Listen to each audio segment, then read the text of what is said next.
என்னோடய லைஃப்பில் இந்த மிஸ்டேக்கை திருப்பி பண்ணக்கூடாதுன்னு நினைக்கிறேன். யாராவது என் மேலே தப்பான ஒரு அலிகேஷன் வைக்கிறாங்க, நீ தப்பு பண்ணிட்ட, நீ தப்பானவ அப்படின்னு சொன்னாங்கன்னா, அதை என்ன ஏதுன்னு கூட கேட்காம எல்லாருமே நம்புவாங்க. எல்லோரும் நம்பிட்டாங்களேன்னு சொல்லி நானும் ஆமான்னு சொல்லிட்டு போயிடுவேன். அதுக்கு அப்பாலஜைஸ் பண்ணிட்டு மூவ் ஆன் பண்ணி போயிட்டே இருப்பேன்.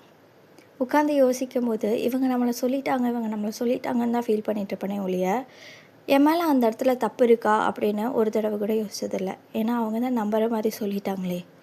ஒரு தடவை கூட நீ ஏன் உனக்காக நீ பேசலை அப்படின்னு நிறையா வாட்டி யோசிச்சிருக்கேன். இன்றைக்கி வரைக்கும் அதை நான் பண்ணதே கிடையாது. எனக்காக யார்கிட்டையுமே போய் சண்டை போட்டது கிடையாது. மற்றவங்களுக்காகவா வரிஞ்சு கட்டிட்டு போவேன். ஏன் அது எனக்கு தோணலை அப்படின்னு கடைசி வரைக்கும் தெரியல. ஆனால் இப்போ புரிஞ்சிருச்சு, நான் எனக்காக பேசினா மட்டும்தான், நான் எனக்காக பேச நான் மட்டும்தான் இருக்கேன் அப்படின்னு. உங்கள் லைஃப்லேயும் இதே மாதிரி ஒரு இன்சிடெண்ட் நடந்திருக்கும்ல. கண்டிப்பாக உங்களுக்காக நீங்கள் மட்டும்தான் நிற்க முடியும். மற்றவங்க பேசணும்னு நம்ம எதிர்பார்க்கவே கூடாது. எதிர்பார்த்தா திருப்பி தப்பு உங்கள் மேலே தான் நிற்கும்.